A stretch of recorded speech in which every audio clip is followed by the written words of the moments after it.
All right, this is day 10. We're going to write decimal numbers in expanded form and in word form. All of the work that we've been doing with place value charts will help with our work today. Students also wrote in expanded form in previous years. However, it's going to look a little bit different than what we've done in the past. So in the past, the fourth grade form of writing in expanded form looks like this, where we're saying 40 plus 5 plus 6 tenths plus 3 tenths. Some students may have even done this last year, right? And so instead of writing 6 tenths as a fraction, we're writing it as a decimal. This fifth grade version of this is going to be writing 4 times 10, 5 times 1, 6 times 1/10, and 3 times 1/100th. We can see this either without parentheses or with parentheses, and so we need to be able to make sure that students are doing both. And then we're going to be spending 2 days on this. This is the first day. The second day tomorrow is going to be on more tricky problems, like when a student might see 0.80, understanding that that is both 8 tenths and 80 hundredths. That's really our focus for tomorrow. So today should be pretty straightforward. So first we want to start with like a little challenge. Work with a teammate to create the smallest possible number using these digits.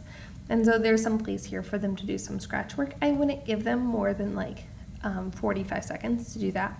Then you come back together and say like, well, the smallest number that we can do would have like the 2 in the tens place, 3 in the ones place, 4 in the tens place, 6 in the hundreds place, and 8 in the thousands place. The way that we would read this is 23, and the and represents a decimal, 468 thousandths.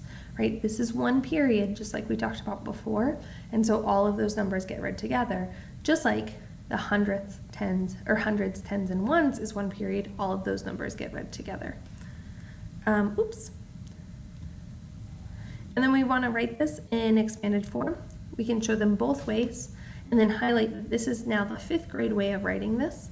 This is the fifth grade way of writing this. We'll do it with both fractions and decimals. So there is their exemplar, right? Like, we put it into a place value chart, we wrote it in word form, and wrote it in expanded form.